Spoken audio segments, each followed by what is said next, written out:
The oars break water in perfect rhythm. 100 ships, 20,000 warriors. The Bay of Bengal holds its breath. This is the largest naval invasion Southeast Asia has ever seen. The question consuming him is simple. Why should conquest stop at the shoreline? For 6 centuries, Tamil kings ruled the waves. They built temples. Yes, they commissioned poetry and bronze sculptures that still make the world weep. But they also built something else, an empire that didn't end where the land met the sea. An empire that understood something the medieval world had largely forgotten, that water connects rather than divides, that the ocean is not a wall but a highway, and that a kingdom brave enough, clever enough, ruthless enough could project power across 1,000 miles of open water. This is the story of how South India conquered the sea, how the Chola dynasty turned the Bay of Bengal into a Tamil lake, how they built ships that could carry armies across monsoon storms, how they established trading posts from Sri Lanka to Sumatra, how they defeated the Srivijaya Empire, the greatest maritime power in Southeast Asia, and returned home with a captured king in chains. But it's also a story about what happens when ambition meets the horizon, about the price of dominance, about the subtle ways that controlling distant waters changes what you are at home. The Cholas discovered something that would be learned again by the Portuguese, the Dutch, the British. Naval empires are hungry creatures. They demand constant feeding. They transform kingdoms into something that can never rest, never look inward, never quite remember what they were before they learn to sail beyond the setting sun. Chapter 1. The Delta Kings. To understand why the Cholas went to sea, you must first understand the land that made them, the Kaveri River Delta, the most productive agricultural land in South India, perhaps the most productive agricultural land in the entire medieval world. The numbers tell you what words cannot. 329 feet long, 60 feet wide at the base, built in the 9th century and still functioning today, 1,200 years later. The Grand Anicut Dam. Karikala Chola, one of the early dynasty builders, ordered its construction, not to block the Kaveri, but to split it, to divide the river into irrigation channels that would feed 7,000 square miles of rice paddies. This single engineering project transformed everything. It turned a seasonal river into permanent abundance. 2 harvests per year, sometimes 3. Rice surplus that could feed cities, armies, artisans, priests, poets. Rice surplus that could be traded for horses from Central Asia, for Chinese silk, for Southeast Asian spices. Rice surplus that meant power. But wealth alone doesn't build an empire. Plenty of regions had rich soil and favorable rivers. What made the Cholas different was organizational genius. They understood something profound about power, that a kingdom is not really about controlling territory. It's about controlling the systems that make territory productive. The Chola state was a machine, a bureaucratic marvel that would have impressed the Romans or the Han Chinese. Every village had a Sabha, a council of landowners who managed local irrigation, settled disputes, organized temple maintenance, collected taxes. These weren't appointed officials. They were elected. Yes, elected in the 10th century through an ingenious system called kudu-klump, where names were written on palm leaves, placed in a pot, and drawn by a child who could not yet read. Above the village councils sat the Nadu district assemblies that coordinated between settlements. Above them, the royal bureaucracy with its meticulous record-keeping. Thousands of stone inscriptions survive. Not grand proclamations of conquests, though those exist too, but mundane accounting. Lists of endowments to temples. Records of tax revenues. Grants of land to Brahmins. Inventories of bronze statues and silk clothes. And oil lamps donated to deities. This is the unglamorous truth of empire. Before you can send fleets across oceans, you need to know exactly how much rice your delta produces. You need temple records tracking lunar cycles for planting seasons. You need copper plate charters establishing who owns which lands. You need hundreds of trained scribes who can read Tamil and Sanskrit and keep accounts that are checked and cross-referenced. The Cholas built this machine over centuries. By the time Rajendra I took the throne in 1015, he inherited a state apparatus that could mobilize resources with frightening efficiency. When he ordered ships built, the bureaucracy knew which forests had the right teak. When he needed sailors, the fishing communities had been paying their taxes in maritime service for generations. When he demanded provisions for an overseas campaign, the granaries opened and the rice flowed. But empires, even efficient ones, have a problem. They are dynamic systems. They cannot simply be. They must grow, or they begin to die. The Chola machine was so good at generating surplus that it needed ever-expanding outlets. More temples to build, more Brahmins to endow, more wars to fight, more tribute to collect. By the late 10th century, the Cholas had conquered most of South India. They controlled the Coromandel coast from Cape Comorin to the Krishna River. They had subdued their ancient rivals, the Pandyas and the Cheras. They had invaded Sri Lanka multiple times, sacking Anuradhapura, the ancient capital. They had pushed north into Kalinga, modern Odisha. They ran out of land to conquer, or rather, they reached natural limits. The Deccan Plateau to the northwest was poor country, difficult to hold, harder to profit from. The Eastern Ghats mountain ranges formed a natural boundary. To push further north meant confronting the rising power of the Western Chalukyas, who were just as organized, just as militarily capable.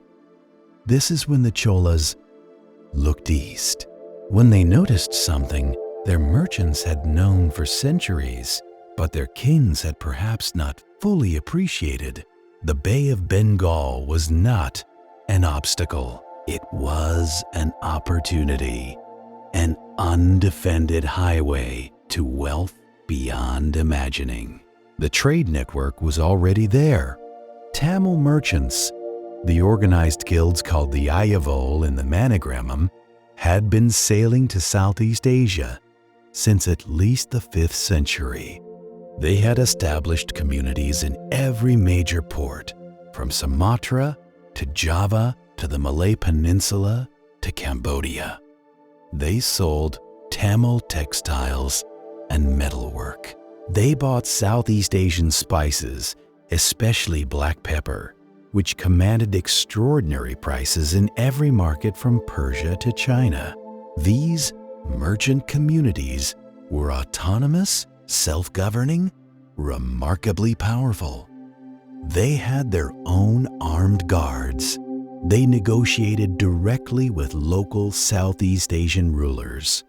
They built Tamil-style temples in foreign ports, complete with Brahmins to staff them and endowments to maintain them. They were, in effect, unofficial ambassadors of Tamil culture, but they were also vulnerable. They operated at the mercy of local powers. They paid tribute to whatever kingdom controlled the ports they used. And in the early 11th century, one kingdom controlled most of those ports. The Srivijaya Empire. Srivijaya. The name means radiant victory. For 5 centuries, this maritime empire dominated Southeast Asian waters. They controlled the Strait of Malacca, the narrow passage between Sumatra and the Malay Peninsula that every ship traveling between India and China had to pass through. Control the strait, control the trade. Control the trade, control everything. The Srivijaya kings were sophisticated, cultured, and utterly pragmatic. They embraced Buddhism and Sanskrit learning. They sent embassies to China and received tribute from lesser kingdoms. But their real power lay in their navy and their willingness to use it. Pirates who attacked shipping found themselves hunted down and crucified.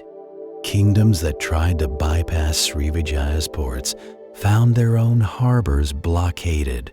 The message was clear: trade through us, pay our tariffs, or don't trade at all. For Tamil merchants, this was expensive but tolerable until it wasn't. The sources are fragmentary, but we know the general story. Sometime around 1023 or 1024, Srivijaya apparently increased tariffs or imposed new restrictions on Tamil trade. Perhaps they demanded exclusive trading rights? Perhaps they seized Tamil ships or warehouses? Perhaps there was a specific incident, violence against Tamil merchants, confiscation of goods, and insult to Tamil honor. Or perhaps it was simpler than that. Perhaps Rajendra I looked at the map and did the math. Perhaps he realized that Tamil merchants were making Srivijaya rich, that the spices flowing through Srivijaya ports were being bought with Tamil gold, that every ship passing through the Strait of Malacca was paying tribute to Palembang that should be flowing to Thanjavur instead. Whatever the trigger, the decision was made. The Chola Empire would do something unprecedented in South Asian history. They would launch a full-scale naval invasion across more than 2,000 miles of open ocean. They would attack the greatest maritime power in Southeast Asia, and they would win. Chapter 2: The Shipbuilders. Building an invasion fleet is not like building a palace or a temple. You cannot simply gather stone and order it carved. Ships are living things. They creak and groan. They drink water and swell. They require understanding that comes from generations of families who have lived between land and sea. The Cholas were fortunate. The Tamil coast had produced sailors since time beyond memory. The Paravas, the Kadayar, the Muslim Marakayar communities. These were people who read weather in clouds and currents in watercolor. Whose children learned to swim before they learned to walk? Who could repair a broken mast in a typhoon or navigate by stars that city dwellers never saw? The Tamil shipbuilding tradition was ancient and sophisticated. They built vessels using a technique called sewn plank construction, literally stitching the hull planks together with rope made from coconut fiber. No metal nails, The theory was that sewn planks had flexibility in heavy seas that rigid nailed construction lacked. The hull could twist and flex rather than crack. The coconut fiber would swell when wet, creating a tighter seal in any caulking. Whether this was actually superior to Mediterranean shipbuilding methods is debatable. What is not debatable is that Tamil ships regularly crossed the Bay of Bengal, surviving monsoons that would terrify European sailors. Ships that could carry not just merchants and trade goods, but horses, war elephants, siege equipment, thousands of soldiers with their weapons and provisions for months at sea. The largest Chola war vessels were called kalam. Some sources suggest they could carry 200 to 300 people. But here is where we enter the territory of uncertainty. No Chola ship survives. No detailed plans exist. What we know comes from fragmentary references and inscriptions, from literary descriptions that may be exaggerated, from foreign accounts that may be confused. Chinese sources mention Tamil ships with multiple decks and elaborate cabins for officers. Arab geographers describe Indian Ocean vessels so large they required multiple anchors and steering oars. Archaeological evidence from Southeast Asian ports shows Tamil-style pottery and artifacts, proving the ships arrived, but not what the ships themselves looked like. So when we imagine the Chola invasion fleet, we must piece together the puzzle from scattered clues. We know they used lateen sails, triangular sails that could catch wind from multiple angles, giving them better maneuverability than square-rigged vessels. We know they had outriggers, stabilizing floats extending from the hull on smaller vessels. We know they understood monsoon navigation, timing their voyages to catch favorable winds. And we know this. By the dry season of 1024, Rajendra I had assembled something the Indian Ocean had never seen. Not a merchant convoy, not a raiding party, a true war fleet. Sources suggest the numbers, though scholars debate them. Possibly 100 ships, possibly more, certainly tens of thousands of men. Think about what this means logistically. Each ship needs a crew, sailors who understand the vessel, who can handle ropes and sails, who can navigate and make repairs. Each ship carrying soldiers needs provisions for months: water, rice, dried fish, lentils, ghee, tamarind for preventing scurvy, though they wouldn't have called it that. Weapons, armor, spare rope, tar for repairs, sails, firewood for cooking, medical supplies. The inscriptions tell us about the organization. Temple records describe how much rice was requisitioned from which districts, how many measures of ghee, how many bundles of dried fish. The Chola bureaucratic machine worked exactly as designed. Orders went out, village councils met, granaries were inventoried, carts began rolling toward the coast. But logistics alone don't win wars. Neither do ships or provisions. Wars are won by men willing to die far from home. And this presented Rajendra with a challenge. The Chola army was formidable on land. They had elephant corps that could break enemy formations. They had cavalry, though horses had to be imported from Central Asia and Arabia. They had infantry trained in traditional Tamil martial arts. But how many of these warriors knew how to fight on a swaying deck? How many could keep their balance in a storm? How many could even swim? The training would have lasted months. Getting soldiers accustomed to the constant movement of a ship, teaching them how to fight in confined spaces, on slippery decks, with limited room to maneuver, practicing boarding techniques, how to throw grappling hooks, how to swing across from one ship to another, how to fight your way onto an enemy vessel, while defenders rained arrows and spears down on you. And then there was the psychological preparation. Most of these men had never been more than a day's walk from their villages. Now they were being asked to sail beyond the horizon to places they'd heard about only in merchants' tales, to fight an enemy they'd never seen. Some would never return. Some would die in storms. Some would die in battle. Some would die of disease in foreign ports. Yet they came. Why? Partly for pay. Rajendra was generous with his warriors. Partly for glory. Tamil culture celebrated martial valor, and stories of this expedition would be told for generations. Partly for plunder. Everyone knew Southeast Asia was rich, and successful campaigns meant the chance to return home wealthy.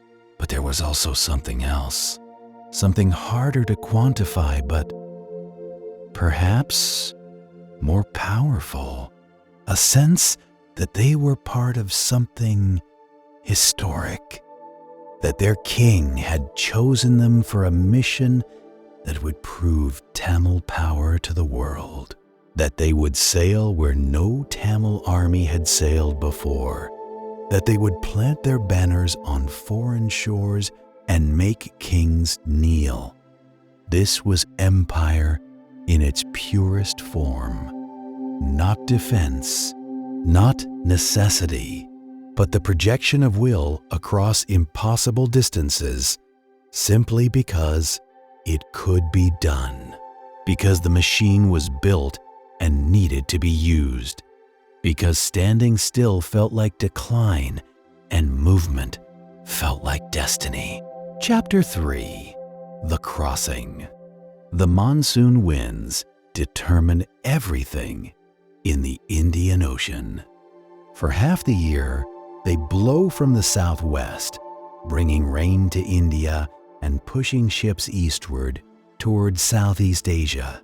For the other half, they reverse, blowing from the northeast, bringing ships back westward. This meant there were only certain windows for sailing. Miss your window, and you might be trapped in port for months, or worse, caught at sea when the winds shifted, facing storms that could tear ships apart. The Arab and Persian sailors called these monsoons mazim, the word that would eventually become English monsoon, and they planned their entire trading calendars around them. Rajendra's fleet likely departed in January or early February of 1025. The northeast monsoon would be blowing steadily, perfect for the eastward crossing. But even with favorable winds, this was no pleasure cruise. 2,000 miles across open water, 2 weeks minimum, possibly 3 or 4 depending on conditions. No landmarks, no rescue if something went wrong. Just endless water in every direction. The sailors would navigate by the sun during the day, by the stars at night. They knew certain stars marked the way to particular destinations. The North Star for latitude. Specific constellations that rose and set at known positions. The color of the water told them about depth. The behavior of birds suggested land. Clouds forming in particular patterns indicated islands beyond the horizon. But this knowledge was as much art as science. A navigator inherited his skills from his father, who inherited them from his father. The knowledge lived in memory and experience, not in written charts. You learned to feel the ocean, to sense its moods, to know when a storm was building before you saw clouds, to read currents in the way waves moved. Imagine being a soldier on one of those ships. You've never been at sea for more than a day or two. Now it's day 5, day 7, day 10. The coast of India disappeared behind you days ago. There's nothing but water. The ship rises and falls endlessly. The constant motion makes you sick at first, then gradually your body adjusts. But you never quite get used to the vertigo of looking out and seeing no reference point. No mountains, no trees. Just the circular horizon, identical in every direction. The space is cramped. A warship carrying 300 men is packed tighter than any barracks. You sleep wherever you can find room. The smell is overwhelming. Unwashed bodies, bilge water, cooking fires, seasickness. The food is monotonous. Rice and dried fish, lentils. Sometimes fresh fish if the crew manages to catch something. The water tastes stale because it's been sitting in clay jars for weeks. And there's the fear.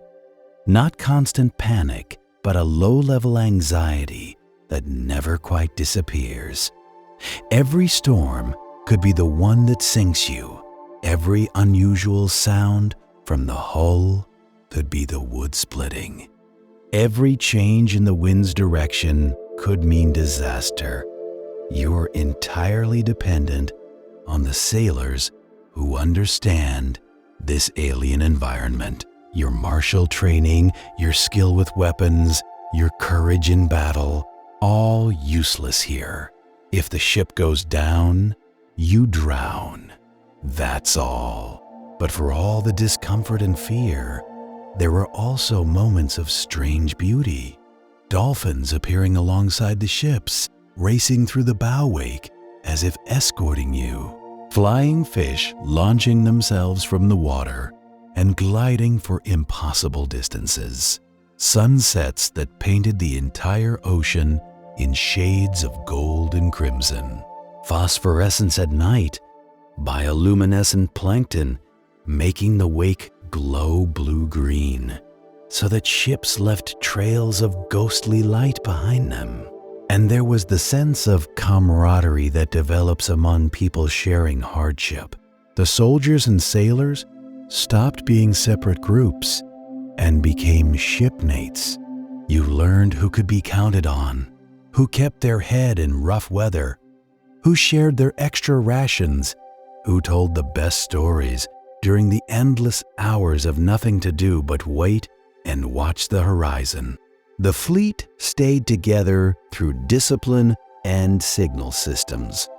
Flags during the day, torches or lamps in specific patterns at night. The flagship set the course and pace. The other vessels followed, maintaining formation when conditions allowed, closing up when they had to, spreading out when the weather was good. Navigation landmarks appeared gradually. The Nicobar Islands, a chain of remote islands roughly halfway across the Bay of Bengal. These could be used to verify position, to take on fresh water if needed, to make repairs. But they could also be dangerous. The indigenous inhabitants were reportedly hostile to outsiders. Coral reefs surrounded many islands, invisible until they tore out a ship's bottom. Pirates used them as bases, hiding in small coves and attacking passing vessels. The Chola fleet probably didn't stop at the Nicobars. They had provisions for the full journey. Stopping meant losing formation, meant vulnerability, meant delay. Better to push on while the winds were favorable. And then, after 2 weeks, or perhaps 3 weeks at sea, the lookouts spotted it. Land, the northern coast of Sumatra, the western edge of the Srivijaya Empire. The invasion had begun. Chapter 4. The Srivijayan Shore. The Malay archipelago is not one place. It is thousands of places, islands beyond counting. Some vast like Sumatra and Java, some barely large enough for a fishing village, some uninhabited specks of jungle surrounded by coral reefs, rivers that cut through impenetrable rainforest, creating the only practical routes inland, coastlines that shift between mangrove swamps, white sand beaches, rocky cliffs, and river deltas. For an invasion force, this geography presented unique challenges.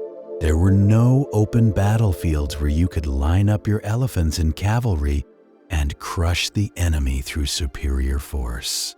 There were no walls to siege, no single fortress that controlled a region. Instead, control meant controlling the rivers and ports. It meant ships, not armies. It meant fighting in terrain where the locals had every advantage. The historical record is frustratingly vague about exactly what happened next. We have inscriptions from Rajendra's court listing his conquests. They mention specific places: Kataram, Panay, Malayur, and about a dozen others. But inscriptions are propaganda. They list victories without mentioning defeats. They claim divine favor without describing the blood and confusion of actual combat. What we can say with confidence is this: the Chola campaign was systematic and brutal. They understood their objective was not territorial conquest. How could they hold Sumatra from 2,000 miles away? But rather, strategic destruction. Destroy Srivijaya's naval power. Capture or kill its ruling elite.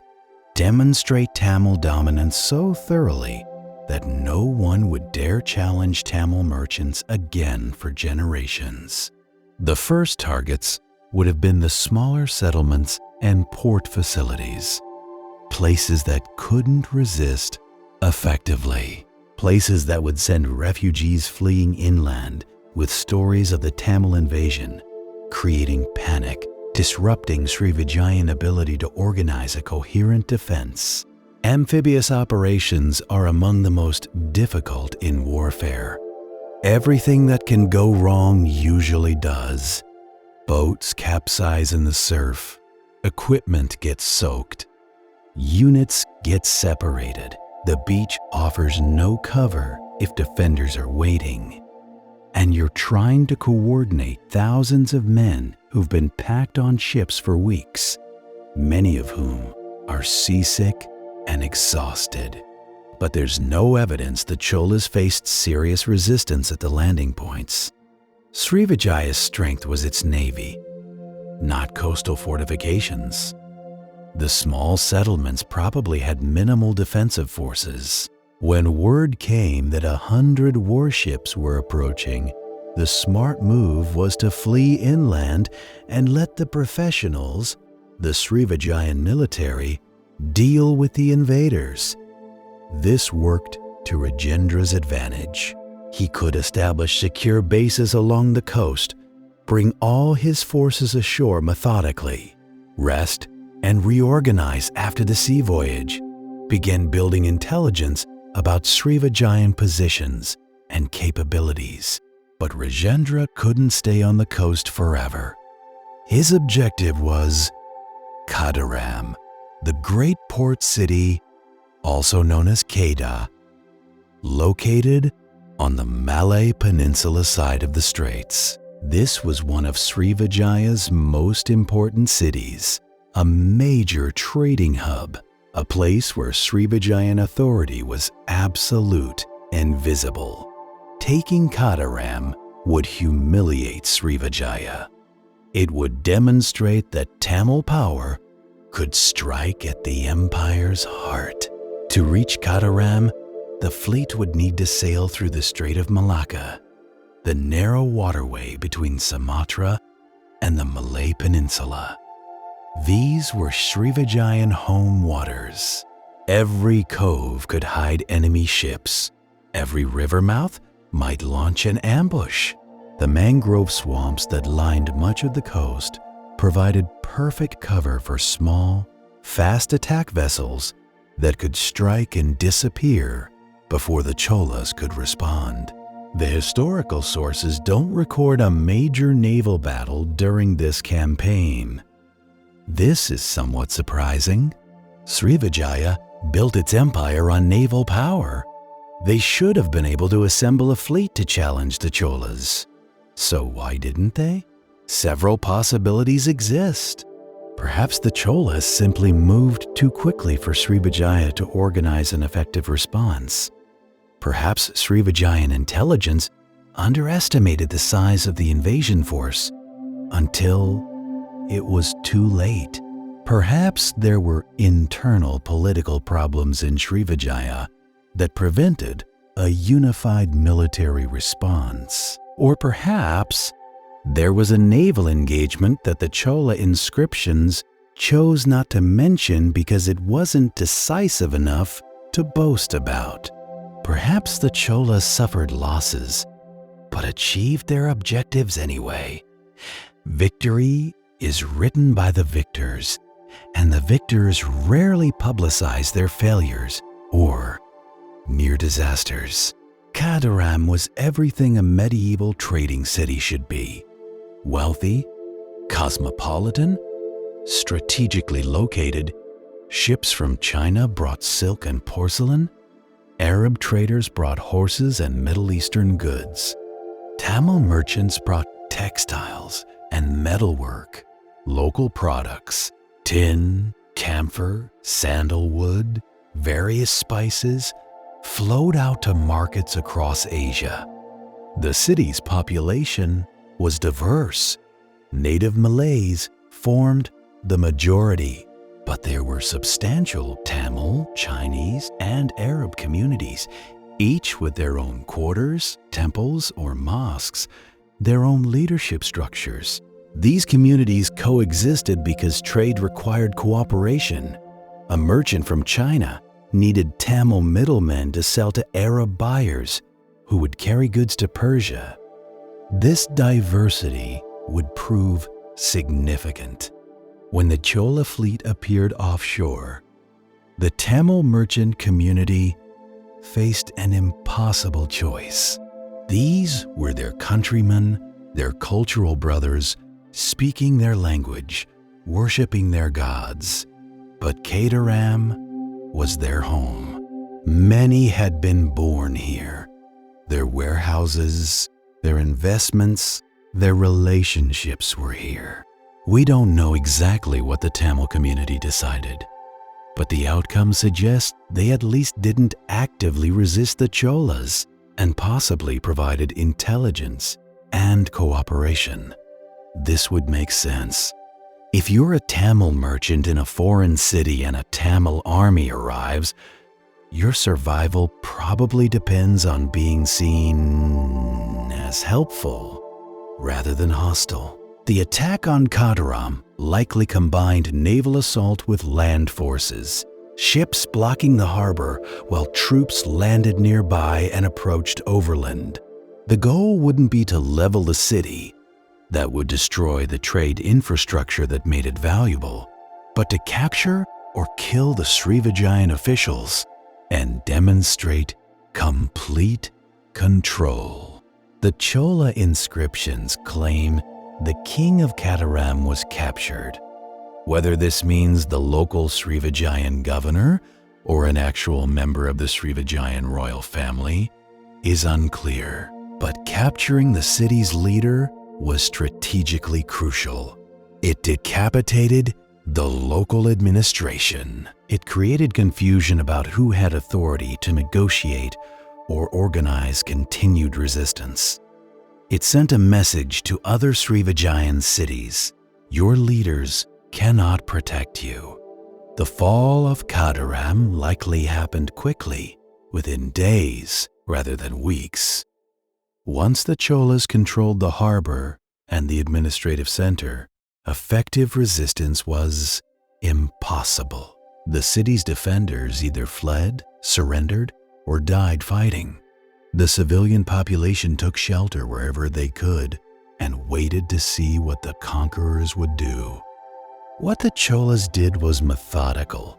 They didn't massacre the population. They didn't burn everything. Instead, they seized control of the infrastructure, the warehouses, the docks, the royal treasury, the temples with their accumulated wealth. This was economic warfare as much as military conquest. The Chola bureaucratic machine was at work again. Everything needed to be recorded.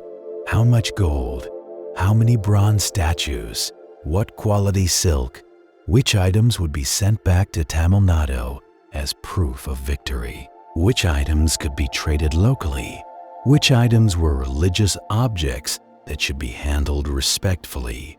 Even enemy gods deserved proper treatment. This systematic approach served multiple purposes. It prevented undisciplined looting that might alienate the local population unnecessarily. It ensured the royal treasury in Thanjavur received its proper share. It demonstrated Chola sophistication. This was a civilized empire conducting a professional military operation, not a raiding party seeking quick plunder. From Kataram, the Chola forces apparently continued their campaign, attacking other Srivijayan possessions along the strait and on Sumatra's east coast. The inscriptions list place names: Panai, Malayur, Mayarudingam, Ilangasogam, Mapapalam. Some of these we can identify with reasonable confidence. Others remain uncertain. Place names change over centuries, and matching Tamil inscription names to actual locations is as much art as science. Not every city required assault. As word of Kataram's fall spread, many smaller ports and towns simply surrendered when the Chola fleet appeared. Why resist? If Kataram couldn't hold out, what chance did a minor port have? Better to submit, pay tribute, preserve your infrastructure and population, and hope the Tamils would move on quickly. This is how empires actually expand, not through constant grinding warfare, but through demonstration effects. Win one dramatic victory, and 10 other places surrender without a fight. The violence is real, but it's concentrated at specific points. Most of the conquest happens through psychology rather than combat. By late March or early April of 1025, the Cholas controlled much of the Strait of Malacca region, but Rajendra's ultimate prize remained further south, Palembang, the Srivijayan capital on Sumatra's Musi River. Chapter 5: The Fall of Palembang. Palembang was not like Kataram. Kataram was a port city, exposed, accessible from the sea. Palembang lay 30 miles upriver from the coast, protected by the Musi River's channels and the surrounding swamps. Ships trying to sail upriver would be channeled into killing zones where defenders could attack from the banks. Any approach would be slow, obvious, vulnerable. This was Srivijaya's heartland. If they were going to make a stand anywhere, it would be here.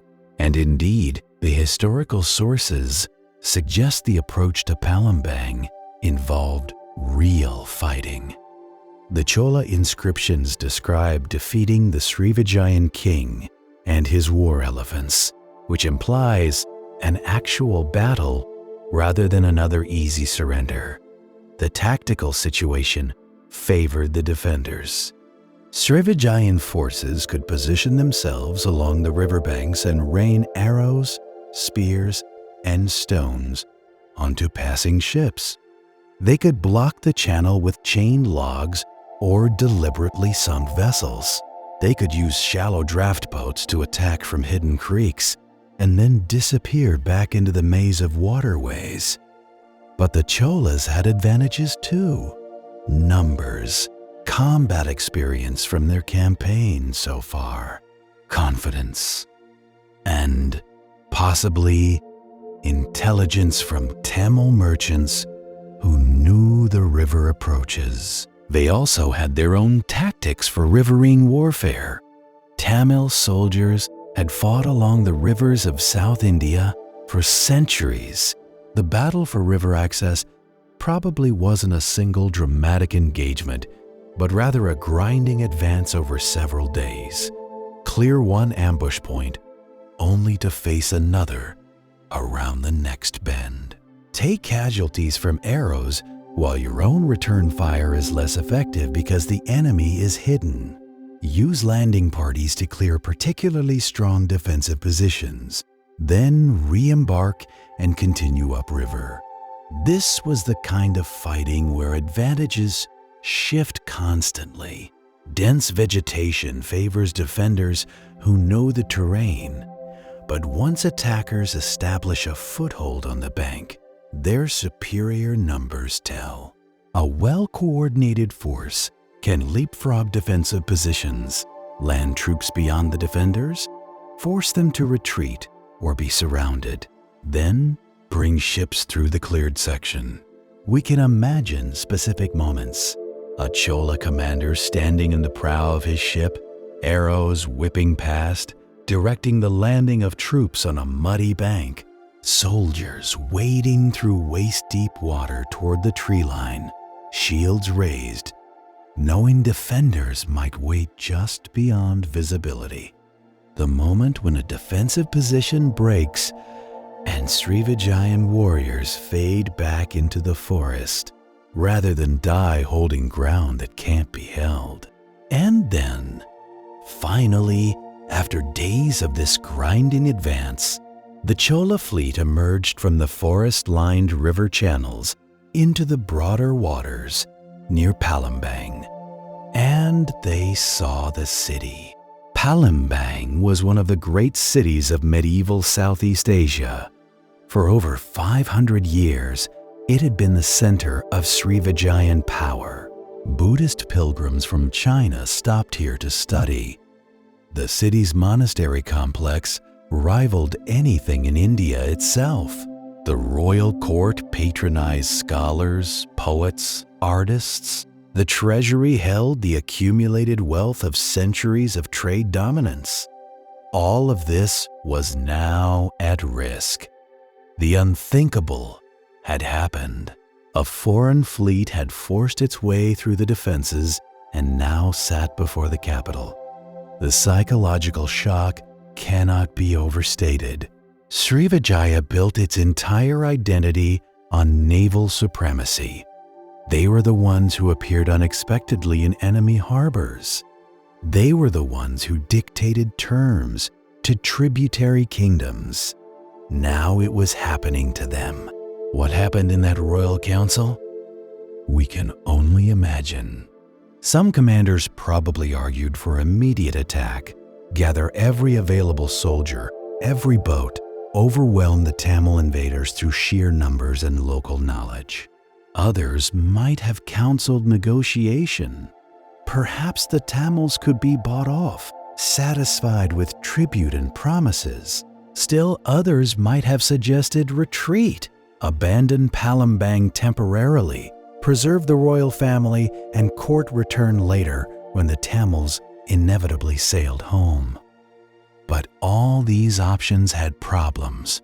Attack meant risking everything on a single battle.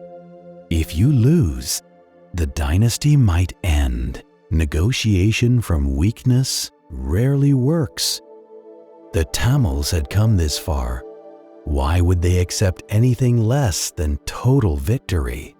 Retreat meant abandoning your capital, your treasury, your legitimacy? How do you rule an empire when you've fled your own city? The king, whose name the Tamil inscriptions give as Sangrama Vijayotungavarman, though scholars debate whether this was actually his name or a title, apparently chose to fight. Or perhaps the decision was made for him by commanders who would not accept retreat. Or perhaps events simply moved too quickly for careful deliberation. War elephants were the shock troops of Southeast Asian warfare. A fully grown elephant stands 10 feet tall at the shoulder, weighs several tons, and can smash through formations that would stop cavalry dead. The sight of an elephant charge is terrifying, even when you're prepared. The ground shakes. The trumpeting drowns out human voices. The sheer mass bearing down creates instinctive panic. Srivijaya had elephants. The Cholas, despite using them extensively in South India, had not brought elephants on this campaign. Impossible to transport on ships. This should have been a decisive Srivijayan advantage, in theory. But war elephants have a critical weakness. They're intelligent animals, not mindless war machines. Pain or fear can panic them. A panicked elephant doesn't retreat. It rampages through whatever is nearest, friend or foe. Handlers can control them only if the elephants remain calm. Once they break, they become as dangerous to their own side as to the enemy. The Tamil forces had faced elephants before. In their campaigns in South India, they knew the tactics. Don't meet the charge head-on. Use archers to target the elephants themselves and the handlers on top. Create noise and confusion. Use fire if possible. Force the elephants to panic rather than trying to stop them through direct force.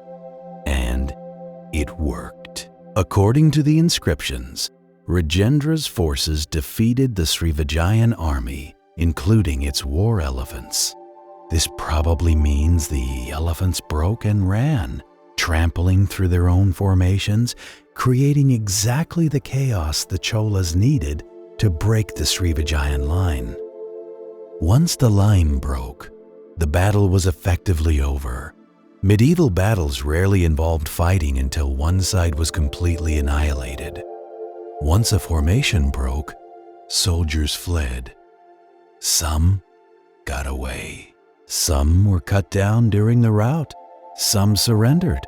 The victors pursued for a while, then stopped to regroup and deal with their own casualties. The Chola victory was complete, but not without cost. Medieval battles were brutal. Close quarters affairs, spear thrusts, arrows at close range, crushed bones from clubs and maces. Even the victors suffered casualties. Men who had sailed from India weeks ago now lay dead in foreign soil. Others would die later from infected wounds. Medieval medicine could do little against serious battlefield injuries. But the strategic objective was achieved. Srivijaya's field army was destroyed. The capital lay open. And crucially, according to the inscriptions, the Srivijayan king himself was captured. What passed between them, the inscriptions don't record any dialogue, but we can imagine the calculation on both sides. For Rajendra, this was the ultimate trophy. A captured king proved the campaign's success absolutely. He could be paraded through Tamil cities, displayed before crowds, shown to skeptics who might doubt the tales of conquest across the sea. For the Srivijayan king, the question was survival. Would Rajendra kill him, enslave him, ransom him back to whatever remained of Srivijayan authority, keep him permanently as a living symbol of Tamil dominance? His fate would depend partly on Rajendra's strategic goals, partly on whatever deals could be negotiated, partly on simple royal whim. The inscriptions say he was taken back to Tamil Nadu. Whether he ever returned to Southeast Asia, whether he was eventually released or died in captivity, the sources are silent. He simply disappears from history after this moment. One more ruler whose kingdom proved less permanent than he imagined. The sack of Palembang was thorough, but by medieval standards, relatively controlled. The Cholas weren't here to burn everything and salt the earth.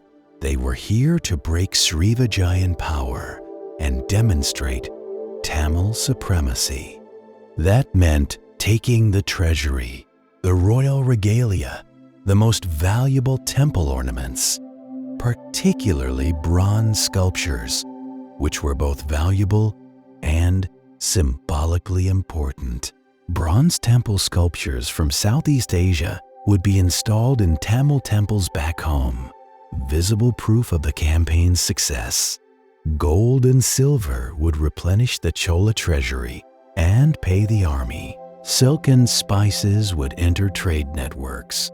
Captured craftsmen might be brought to Tamil Nadu to practice their skills. This was systematic economic extraction designed to strengthen the Chola Empire while crippling Srivijaya's ability to recover. The Buddhist temples were particularly significant targets. Not for destruction. The Cholas were not religious fanatics, but for their accumulated wealth. Centuries of royal donations, merchant endowments, and pilgrims' gifts had made these temples extraordinarily rich. The bronze Buddhas alone represented generations of artistic achievement and economic value. By May or early June of 1025, Rajendra had achieved everything he came for and more. Srivijaya's navy was broken. Its capital was sacked. Its king was captive. Tamil merchants would trade freely. No one would dare impose tariffs or restrictions now. The message was sent.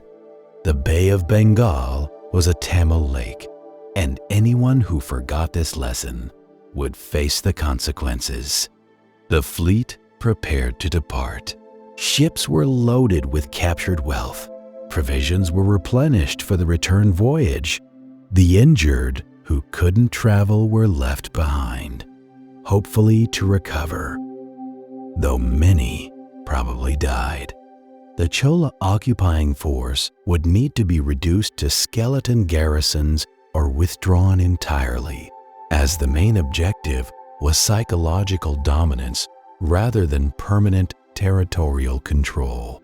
Chapter 6: The Return and the Legacy. The return voyage had different psychology than the outward journey. Then, everything was anticipation and uncertainty. Now, soldiers and sailors knew what they'd accomplished. They'd survived. They'd won. They were going home with plunder and glory. The stories they'd tell would grow with each retelling. They'd become the men who sailed beyond the horizon and conquered the greatest naval empire in the East. But the monsoon winds that carried them home were the same winds that would make it nearly impossible for them to return soon. This was the genius and limitation of monsoon-based naval power. You could project force across enormous distances, but only at certain times and with enormous logistical preparation. The Cholas had demonstrated they could reach Palembang, but they couldn't stay there permanently, and they couldn't return quickly if Srivijaya tried to rebuild. This meant the effectiveness of the raid depended on how thoroughly they damaged Srivijayan power. Had they broken it permanently, or merely set it back temporarily?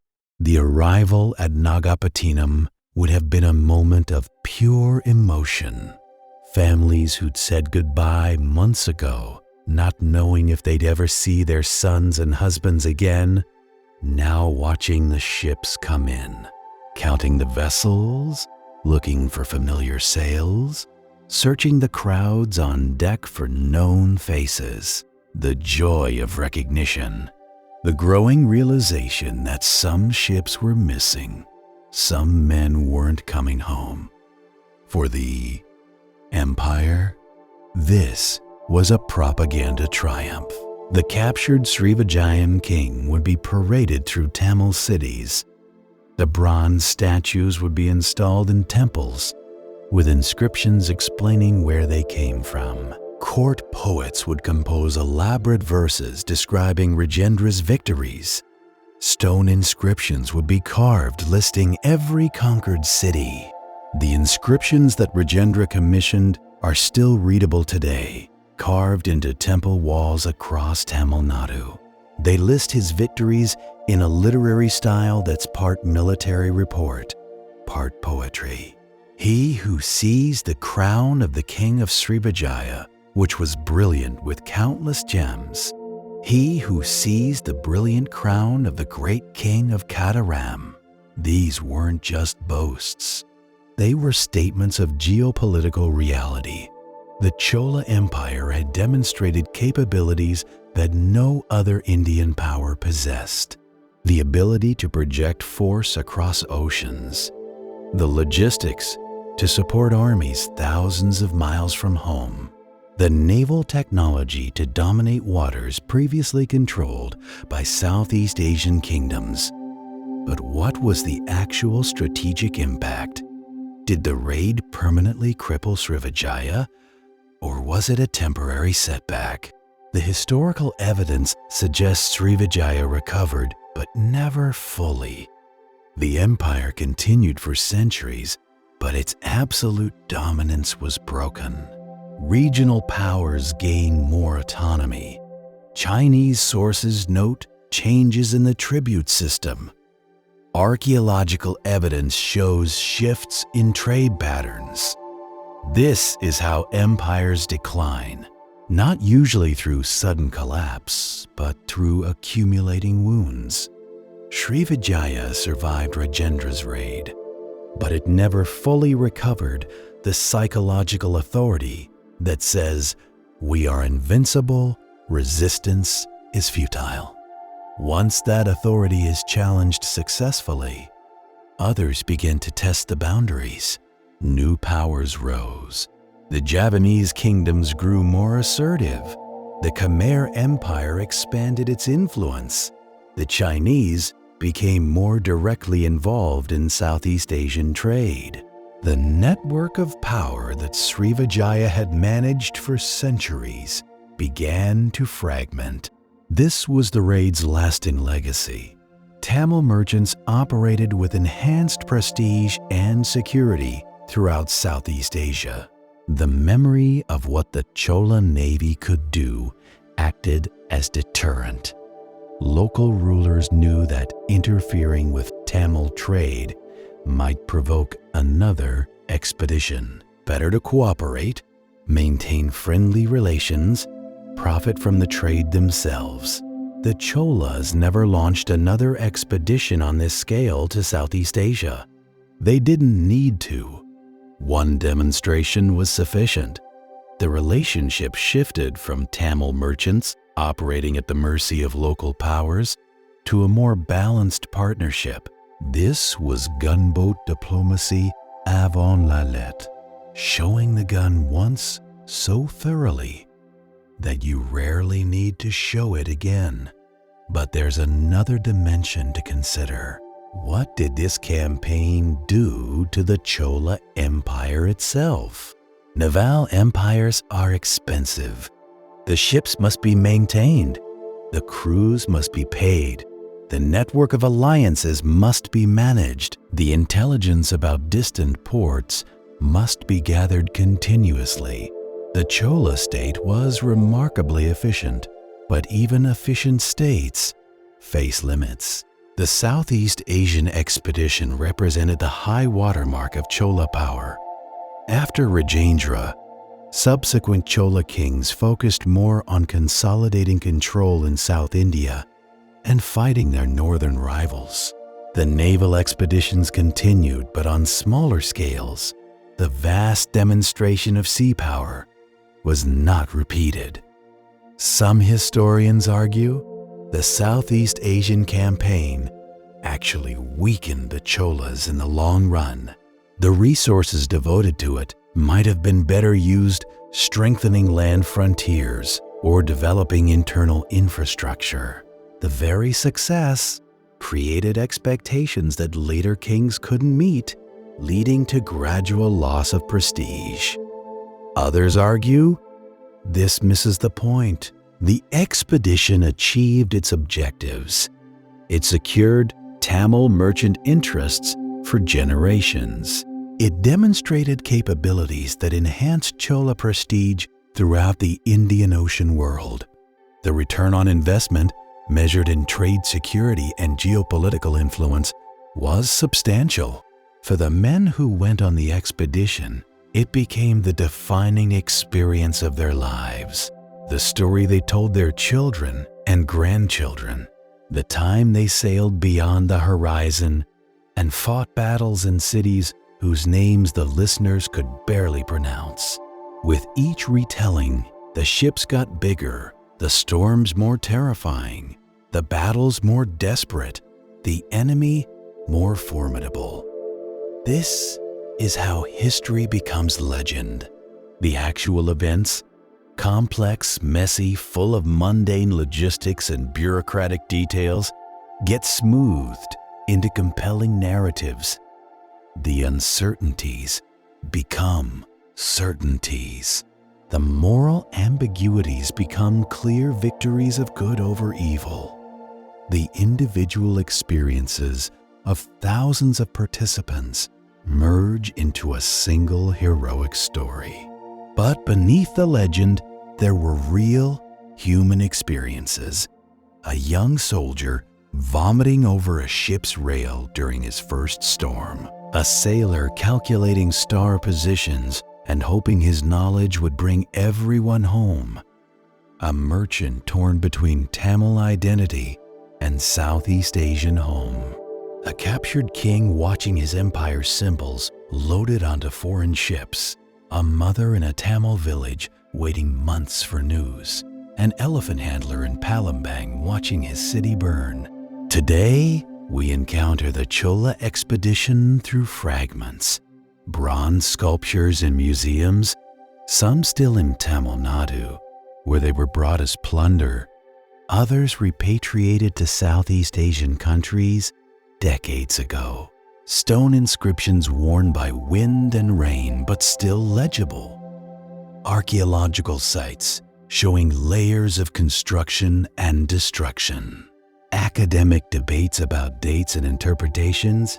The Chola-Srivijaya conflict sits at an interesting intersection of national narratives. For Tamil history, it represents a glorious age of naval power and far-reaching influence.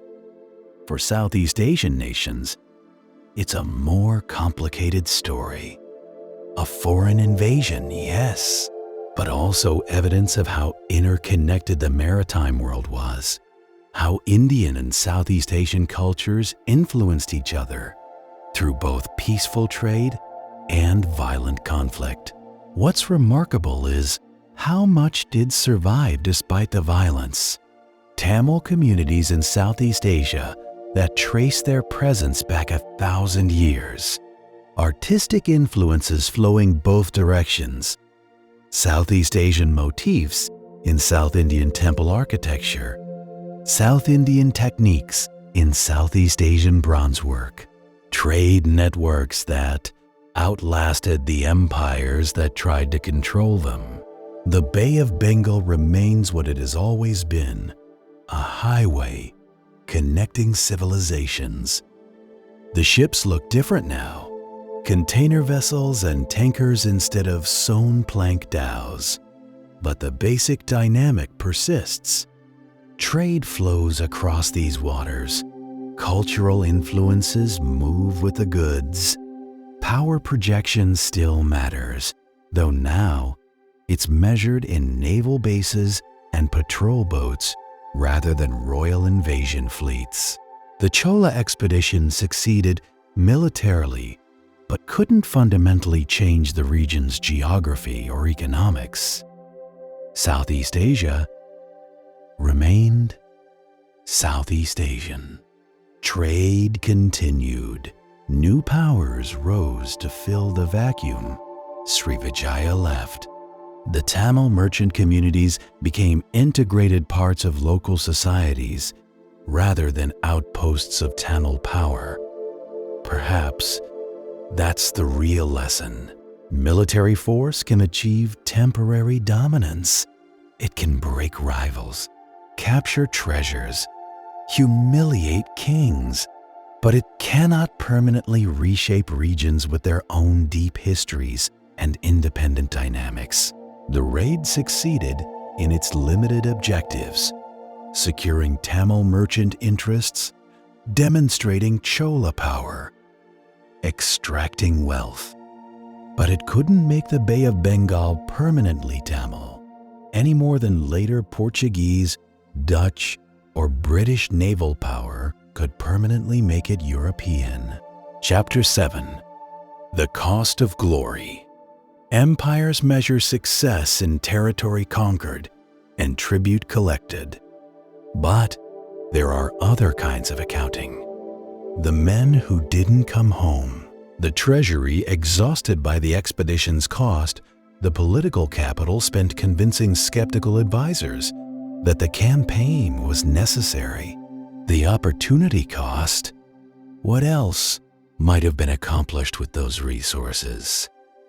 The inscriptions don't mention the costs. They never do. Victory narratives celebrate achievements, not sacrifices, but we can infer them.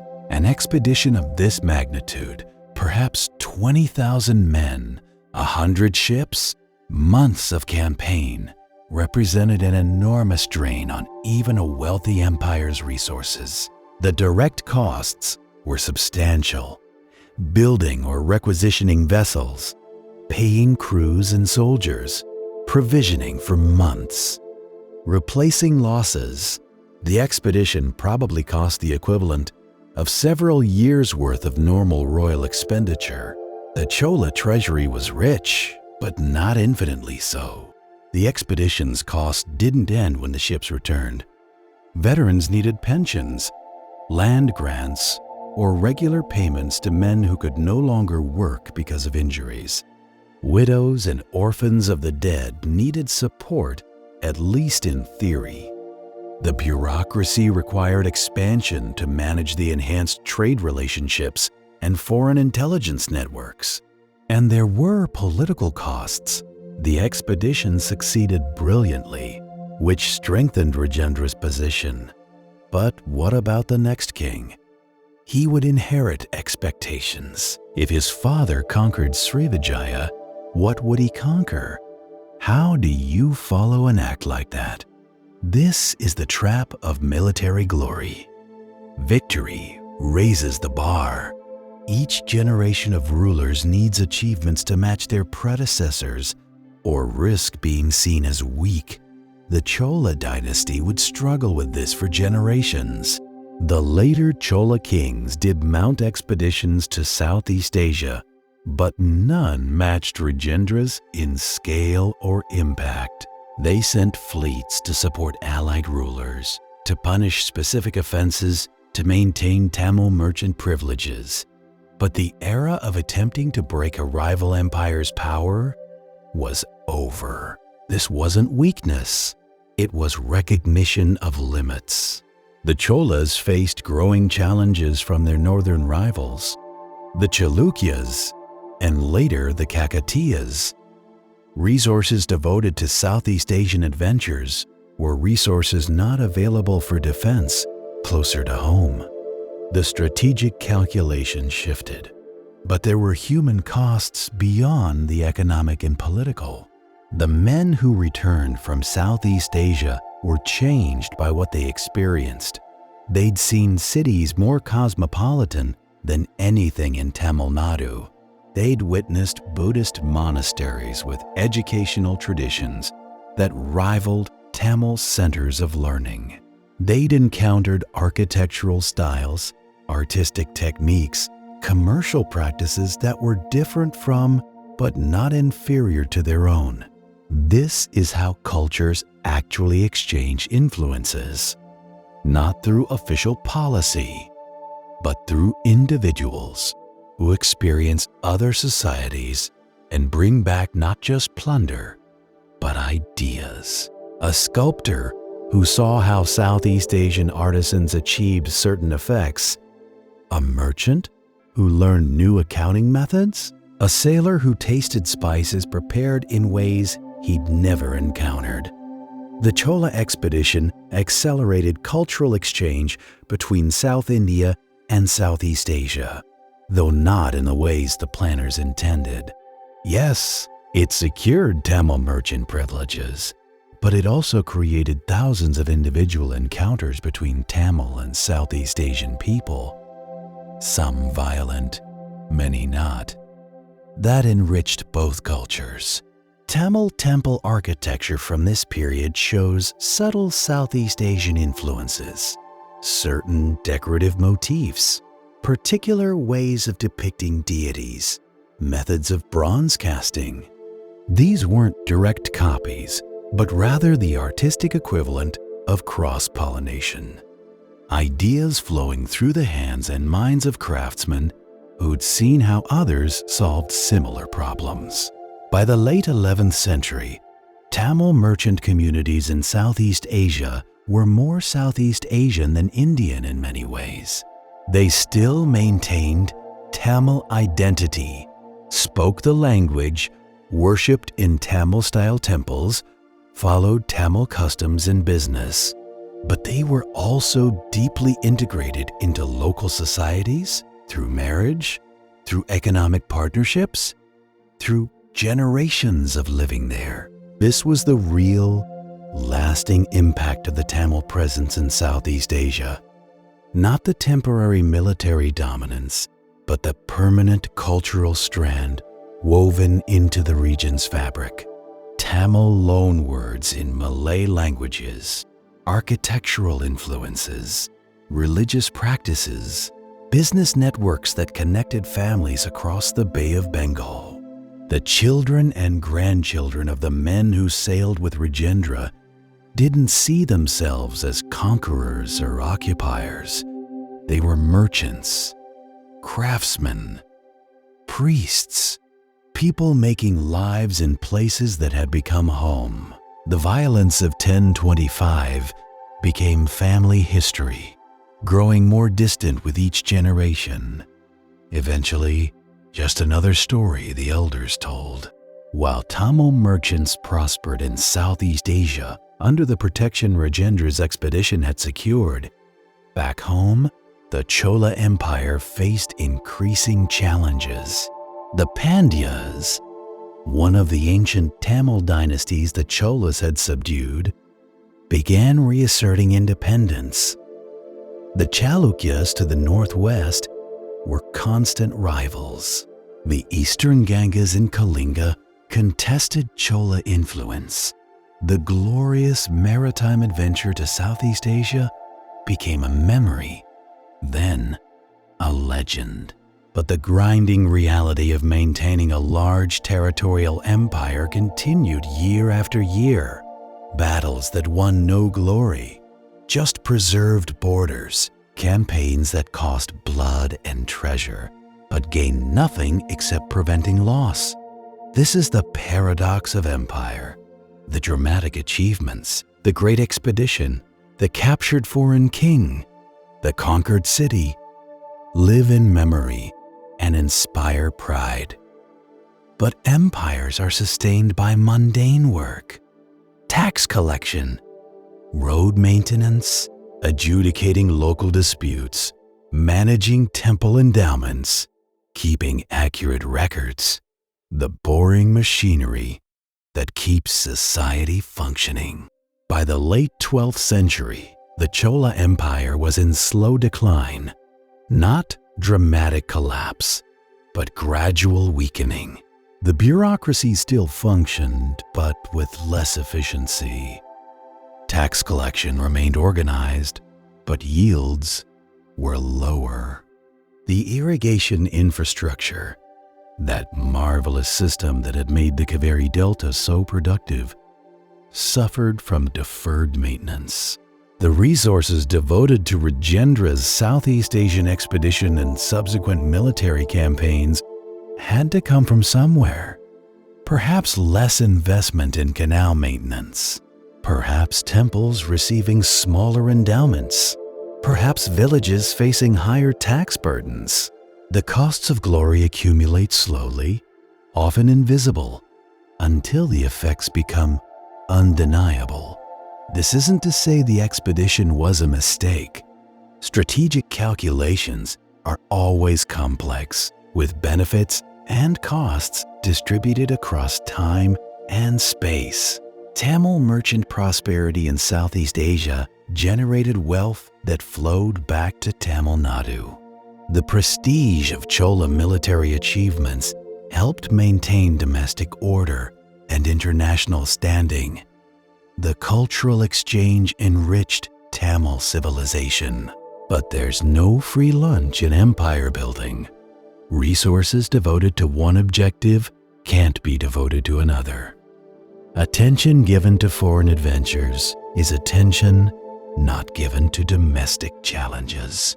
The machine that could project power across oceans was the same machine that needed constant maintenance at home, and maintenance is never as exciting as conquest. Here's what outlasted the empire: the temples, the cultural practices, the artistic traditions, the language and literature, the family structures and social organizations. Long after the Chola dynasty lost political power, Tamil culture continued, evolved, changed, but recognizably continuous with its past. The great bronze sculptures Rajendra brought back from Southeast Asia are still worshipped in Tamil temples today. Though many have been returned to Southeast Asian countries in recent decades as cultural heritage, the irrigation works Karikala built in the 9th century still function in the 21st. The temple complexes the Cholas patronized remain centers of religious life. This is the real measure of a civilization. Not how many battles it wins or how far its armies march, but what it creates that outlasts its political power. The Chola Empire ended, and what of Srivijaya? The empire that controlled the straits for 5 centuries slowly fragmented. Not because of Rajendra's raid alone. That was one factor among many.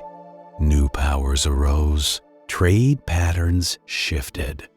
The Mongol expansion in the 13th century disrupted established political orders throughout Asia. By the 14th century, Srivijaya as a unified empire was gone, though its cultural influence continued in modified forms. Both empires, Chola and Srivijaya, eventually faded, not through single dramatic collapses, but through gradual processes of fragmentation and replacement. New kingdoms arose, political boundaries shifted, trade networks reorganized. The great game of power continued with different players, but something remained beyond the political entities.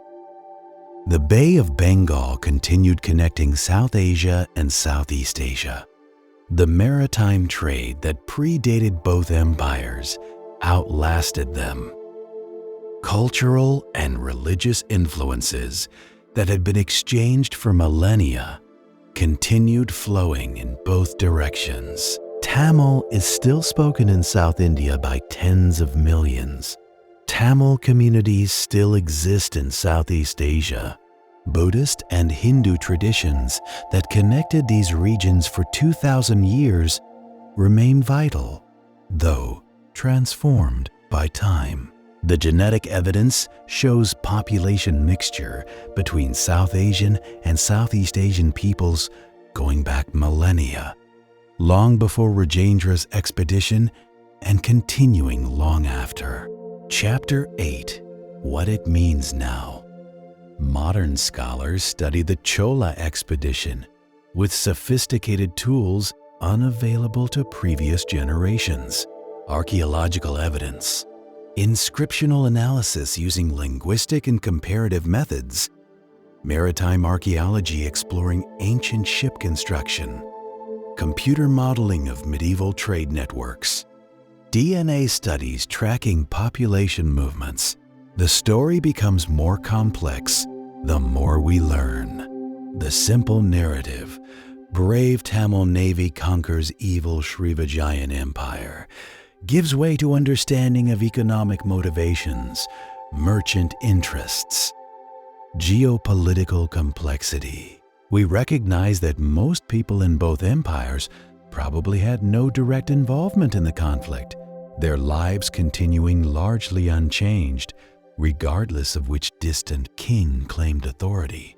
We also recognize our own biases in interpreting the past, nationalist histories that celebrate our empire's victories, colonial perspectives that viewed Asian maritime empires through European frameworks, contemporary concerns about imperialism coloring how we judge medieval conquest.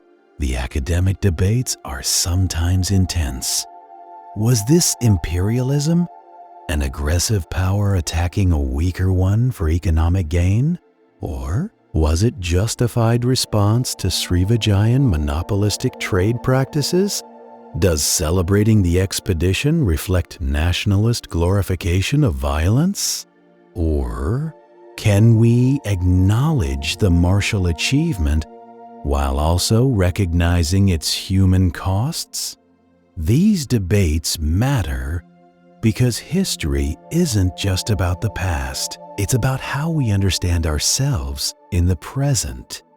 For Tamil communities, the Chola expedition is evidence of historical achievement and cultural confidence. For Southeast Asian nations, it's part of a complex history of interaction with South Asia, sometimes collaborative, sometimes violent, always consequential. The challenge is holding multiple truths simultaneously. The expedition was a remarkable feat of naval warfare and logistics. It also involved violence against people who'd done no personal wrong. It secured Tamil merchant interests for generations. It also disrupted an existing political order. It facilitated cultural exchange. It also caused death and destruction. For young Tamil students, learning about the Chola expedition creates connection to a proud historical tradition. It says, your ancestors built something remarkable. They weren't passive recipients of history, but active shapers of it. This matters for cultural identity, especially for minority or diasporic communities, maintaining connections to heritage. But responsible education also requires complexity. Teaching that the expedition involved violence and had costs. That other perspectives exist on these events. That martial glory isn't the only kind of achievement worth celebrating. That the irrigation engineers, the bronze sculptors, the poets and scholars also built the civilization. The challenge is teaching history that builds cultural pride without creating chauvinism, that acknowledges achievements without glorifying violence, that understands the past in its own context, while also recognizing timeless ethical questions. Southeast Asian museums present the story differently. Not surprisingly, history looks different depending on where you stand. From this perspective, Srivijaya's centuries of peaceful maritime trade domination matter more than the temporary disruption caused by one raid. The cultural achievements, Buddhist scholarship, maritime technology, diplomatic networks, receive emphasis over military defeats. Both perspectives are valid. Both contain truth.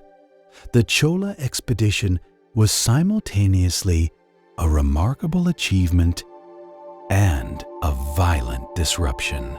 Srivijaya was simultaneously a sophisticated civilization and an aggressive monopoly. People living through these events probably had yet other perspectives we can barely imagine. This is what mature historical understanding looks like.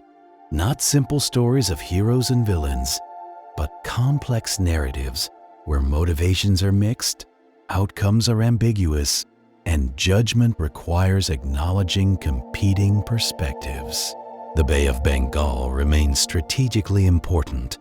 Modern nations conduct joint naval exercises in waters where medieval fleets once fought, but the context has transformed. Today, India and Southeast Asian nations are partners in regional security cooperation. They conduct joint anti-piracy operations, disaster relief coordination, maritime domain awareness. The historical conflicts matter as historical memory, but they don't dictate contemporary relationships. Modern diplomats and military officers can acknowledge the past while building cooperative futures.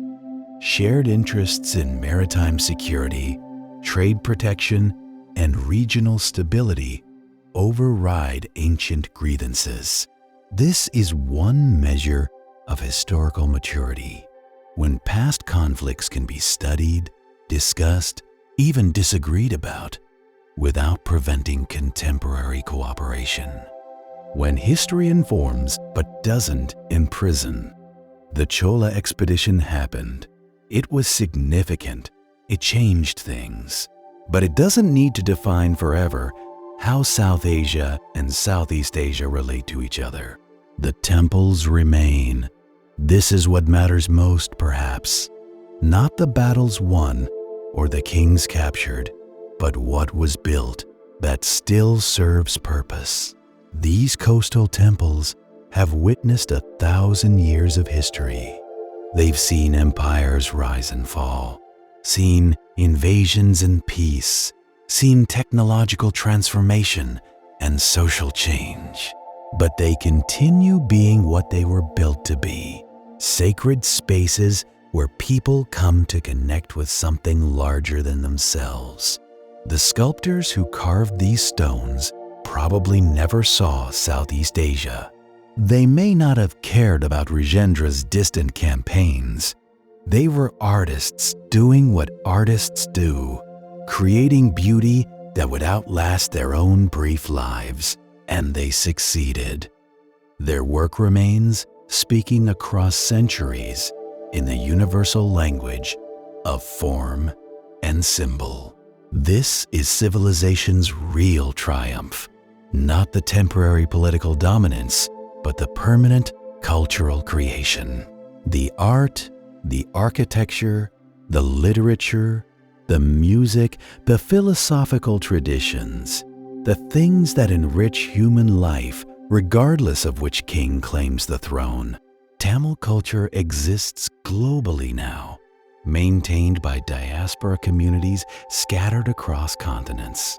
For these families, the Chola expedition and other historical achievements matter differently than for those still living in Tamil Nadu. Their connection points to identity, proof that our people built something significant, created something lasting. The grandmother telling stories about ancient kings to children who've never seen India.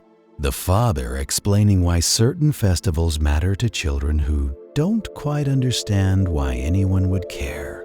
The mother trying to teach Tamil language to children who think in English or Mandarin or French. This is how culture survives displacement, through determined transmission across generations. But it changes in the process. It has to.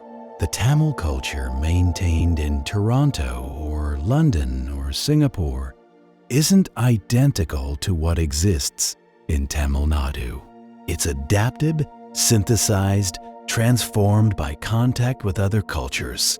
And that's natural. Culture has always been dynamic, always changing. The Chola culture that celebrated Rajendra's victories wasn't identical to the culture of Karikala 5 centuries earlier. The question isn't whether culture changes. It always does. The question is whether something essential is preserved even as details transform, whether the language survives even if the accent shifts, whether the values persist even as their expression adapts, whether the historical memory remains meaningful even as geographical distance increases. Some of the bronze sculptures taken during Rajendra's expedition still exist. Some remain in Tamil temples, still worshipped, their origins as plunder gradually forgotten as they became integrated into local religious practice. Some were returned to Southeast Asian countries in recent decades through cultural heritage negotiations. Some are in museums, studied rather than worshipped, transformed from sacred objects to historical artifacts. But others, many others perhaps most, remain in their original locations, having never been taken, or having been returned centuries ago, or having been copied, so that both places have versions. And these continue serving their original purpose, focusing devotion, embodying spiritual ideals, connecting worshippers to larger truths. This is what outlasts conquest, not the political arrangements, not the tribute payments, not the diplomatic relationships, but the spiritual and artistic creations that meet genuine human needs. The Chola raid disrupted Srivijaya's political power, but couldn't destroy the Buddhist tradition in Southeast Asia. If anything, the cultural exchange, even when violent, enriched both regions' religious and artistic traditions. The Buddha figures, whether in Tamil Nadu or Southeast Asia, whether worshipped or studied, continue teaching the same lessons about impermanence and compassion. The empires that fought over them are gone. The bronze remains, beautiful and significant, reminding us that what we create often matters more than what we conquer. Modern maritime historians and archaeologists study the Chola expedition with fascination. How did they actually build those ships? How did navigation work without modern instruments? What were the logistics of keeping thousands of men fed and healthy during weeks at sea? How did they coordinate a fleet across hundreds of miles of ocean with no radio communication? These questions matter beyond historical curiosity. Traditional maritime knowledge, how to read currents and weather, how to construct vessels that can flex with waves, how to navigate by stars and bird behavior, represents accumulated wisdom that may have practical value even today. Some modern sailors and boat builders study ancient techniques, discovering that pre-industrial methods sometimes solved problems elegantly. There's also growing recognition that maritime history connects regions in ways that land-based historical frameworks miss. The Bay of Bengal wasn't a barrier separating South Asia from Southeast Asia. It was a connector, a highway, a shared space. The cultures around it influenced each other constantly through trade, migration, intermarriage, war, and peace. Understanding the Chola expedition helps understand this larger pattern of maritime connection. It wasn't unique or unprecedented. Tamil merchants had been sailing these routes for centuries, but it represented an escalation, a moment when commercial relationships became military ones, when soft power became hard power. The ports of Southeast Asia thrive today more than ever. Singapore, Bangkok, Ho Chi Minh City, Jakarta, Manila, these modern megalopolises dwarf anything Srivijaya or the Cholas could have imagined. The trade flowing through them makes medieval commerce look tiny. A single modern container ship carries more cargo than Rajendra's entire fleet could have transported. But the fundamental dynamic remains. These are maritime cities, connector cities, places where cultures meet and exchange. The merchants today speak different languages and trade different goods, but they're doing what merchants have done here for 2,000 years: buying, selling, negotiating, building relationships across cultural boundaries. Walk through modern Singapore and you'll find Tamil temples, Malay mosques, Chinese temples, Buddhist shrines, Hindu kovils, Christian churches, all within blocks of each other. The diversity that medieval port cities like Kataram possessed has intensified. The globalization we talk about today is really just the acceleration of processes that have always characterized maritime trade centers. In these cities, the Chola expedition is history, important, worth knowing, but not determining contemporary identity. A Tamil businessman in Singapore may feel pride in Chola maritime achievements. His Malay colleague may acknowledge Srivijaya's historical importance, but both are focused on contemporary concerns: markets, contracts, logistics, regulations. History informs identity, but doesn't imprison it. New generations of historians continue studying the Chola expedition, asking new questions, bringing new perspectives. They use digital humanities tools to analyze inscription patterns. They apply economic theory to understand trade relationships. They consider environmental factors and climate data. They ask about gender. What were women's experiences during this period? They question nationalist narratives and look for subaltern voices. Each generation rewrites history, not because the facts change, but because the questions change.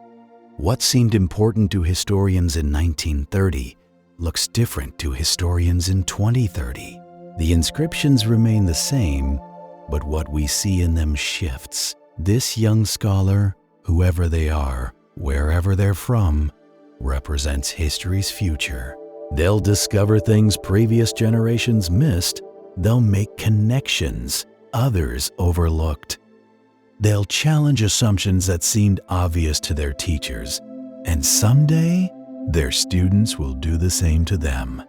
This is how knowledge grows, not through final answers, but through better questions. Not through certainty, but through increasingly sophisticated uncertainty. The more we learn about the Chola expedition, the more we realize how much remains unknown. In coastal villages like this, the Chola expedition means little if anything. The daily rhythm of fishing continues unchanged in its essentials. Launch boats in the morning, work the nets or lines, return at evening, mend equipment, feed families, rest, and do it again. These communities have survived kingdoms and empires, wars and peace, colonial rule and independence. The ocean doesn't care about political arrangements. The fish don't recognize borders. The work continues because it must. People need to eat, and the sea provides. This is the longest continuity of all, not royal dynasties or empire boundaries, but the daily work of ordinary people making lives. The Cholas ruled for centuries, but fishing communities along these coasts existed before them and continue after them.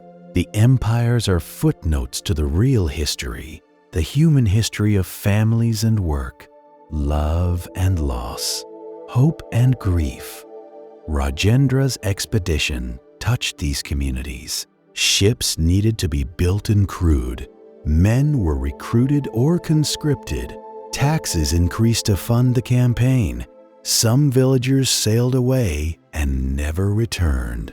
Some came back changed by what they'd seen. But the villages continued. They absorbed the disruption and returned to their essential rhythms. The Bay of Bengal holds all these stories. The Chola fleet sailing east with war drums beating, Srivijayan vessels carrying spices and pilgrims, Tamil merchants negotiating deals in foreign ports, captured kings being transported to exile, sailors drowning in storms, dolphins playing in bow waves, lovers separated by ocean distances, children born in foreign lands, artists creating beauty that would outlast empires. All of it happened on these waters, and the ocean absorbed it all without judgment, without memory, without care. The waves that broke on Palembang shores 1,000 years ago are gone, replaced by waves that look identical. The water that carried Rajendra's fleet has cycled through clouds and rain and rivers and ocean again 10,000 times. This is the perspective that history ultimately teaches, if we learn its deepest lesson. Everything passes. Empires rise and fall. Conquerors are conquered. The powerful become powerless. The famous are forgotten. The permanent proves temporary. But before the cynicism of pure relativism takes hold, remember also this: some things persist. Love across the generations, the human hunger for meaning and beauty, the creative impulse that builds temples and carves sculptures and writes poetry, the courage to sail beyond the horizon despite fear, the willingness to protect what matters, the capacity to learn from experience and try to do better. The Chola expedition was both terrible and magnificent. It caused suffering and created connections. It demonstrated human capability at its most impressive and most destructive. It was, in short, deeply and complexly human. Neither purely good nor purely evil, but tangled and contradictory, like all human endeavors. Perhaps someday, there will be memorials that acknowledge the full complexity, monuments that honor the maritime achievement without glorifying violence, plaques that mention both the Chola warriors who fought and the Srivijayan defenders who resisted, historical sites that bring together descendant communities to remember together rather than separately. This isn't erasing history or creating false equivalences. It's acknowledging that history large enough to matter is always complex, that the same events look different depending on where you stand, that honoring one group's experience doesn't require dishonoring in others. The goal isn't a single agreed narrative. That's probably impossible and maybe even undesirable. Different communities will continue emphasizing different aspects of this history, and that's natural.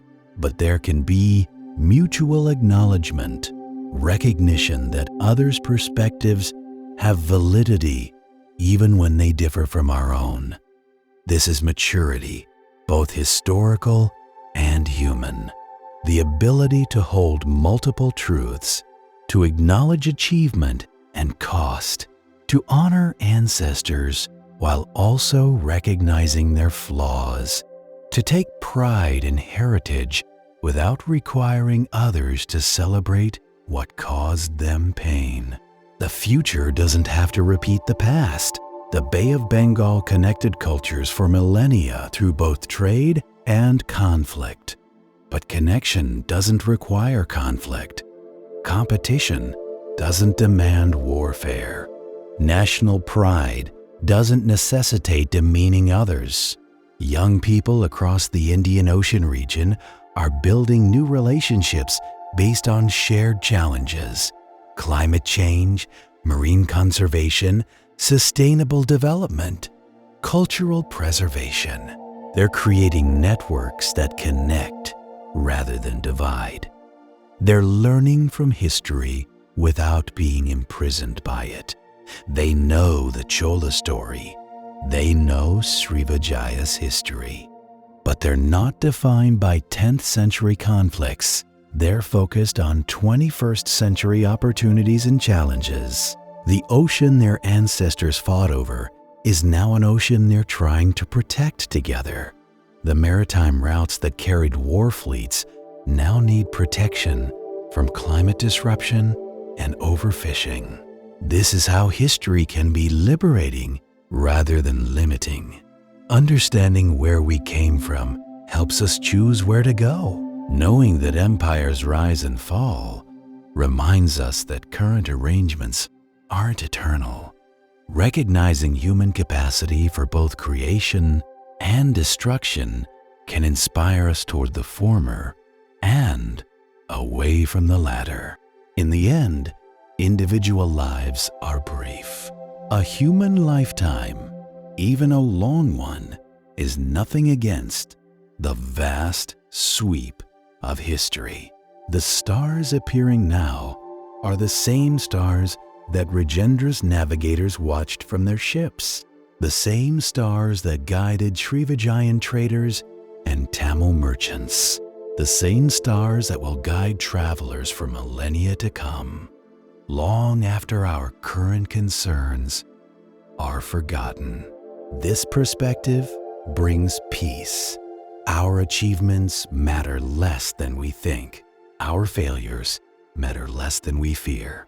The great dramas that consume us, the struggles for power, the competition for resources, the need to be remembered, all fade eventually. We become stories, then legends, then gradually forgotten, except by specialists who study the past. But before that brings despair, consider also this: the forgetting is universal. King and peasant, conqueror and conquered, all eventually rest in the same anonymity. The Srivijayan king, captured by Rajendra, does it matter now? His humiliation, which seemed so total 1,000 years ago, is now just a footnote in academic papers. Rajendra's triumph, which seemed so glorious to him, is now just another historical fact. What remains? The ocean, the stars, the human capacity for love and creativity, the temples and sculptures, the stories, even if we no longer know whose stories they were, the cultural traditions, transformed by time but recognizably continuous. The fact that humans sailed these waters, built civilizations, created beauty, sought meaning. The ocean at night is the same now as it was then. The stars haven't changed. The fundamental rhythms of nature continue independent of human history. Waves rise and fall, tides ebb and flow, winds blow and calm. The monsoons cycle through their seasons. Everything we've spoken of, the battles, the conquests, the glory and suffering, happened under these stars on these waters. And it all passed, leaving only traces, inscriptions on stone, bronze sculptures, archaeological layers, academic debates, stories passed down through generations, changing with each telling. This is what it means to be human. We build and destroy. We create meaning, knowing it's temporary. We love people who will die. We build civilizations that will fall. We make art that may crumble. But we do it anyway because the alternative, not trying, not creating, not loving, is worse than the inevitable loss. The Chola expedition happened. It was real. It mattered to everyone involved. Their fears and hopes, their pain and pride were as genuine as ours. And now they're gone, all of them. Victor and vanquished, master and slave, king and commoner, gone into the same ocean of time that will eventually receive us all. But they lived. They experienced consciousness during their brief moment. They saw these stars and felt this ocean breeze, and tasted food, and loved people, and feared death. They were as alive as we are now. Their human experience was as vivid, as confusing, as meaningful to them as ours is to us.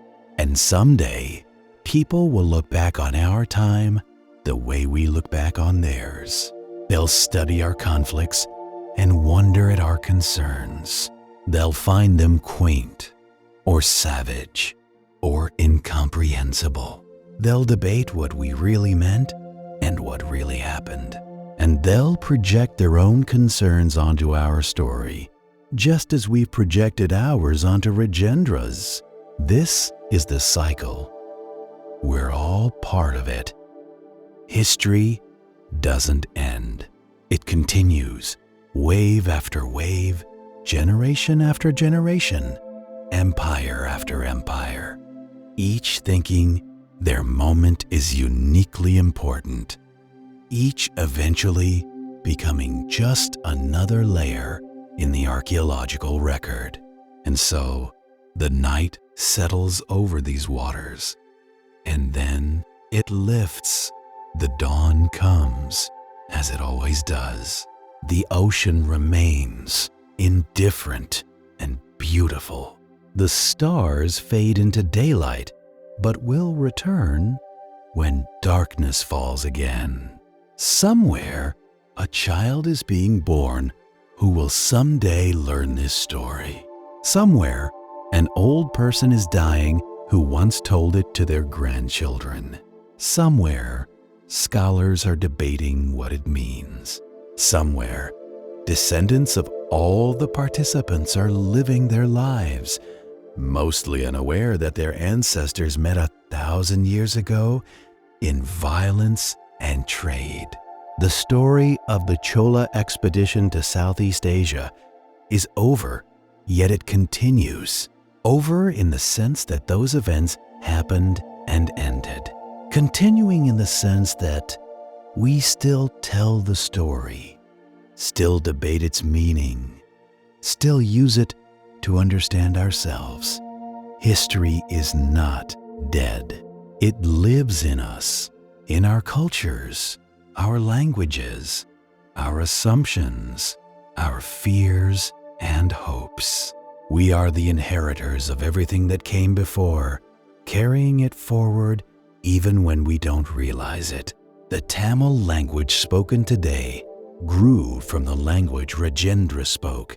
The bronze working techniques, still practiced, trace back to workshops that created sculptures a millennium ago. The maritime traditions of coastal communities connect in unbroken chains to ancient seafarers. We are not separate from history. We are its current expression. And so we honor those who came before, not by repeating their mistakes, but by learning from their experiences. Not by glorifying violence, but by acknowledging human complexity. Not by forgetting the costs, but by remembering why achievements matter even when they come at terrible price. The Chola dynasty rose and fell. Srivijaya rose and fell. New empires will rise and fall. The cycle continues. But beneath the political drama, human life goes on. People love and lose, create and destroy, hope and fear. Try to build something meaningful in the brief time they have. That is the real story. Not the kings and battles, but the human experience those events represent. The courage and the cruelty, the achievement and the cost, the glory and the grief. The sun rises over the Bay of Bengal. The wind fills sails that carry trade goods and travelers. Fishermen launch their boats.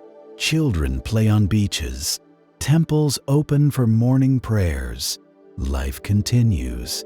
The story sleeps in stone inscriptions and bronze sculptures, in academic papers and family traditions, in cultural memory and historical debate.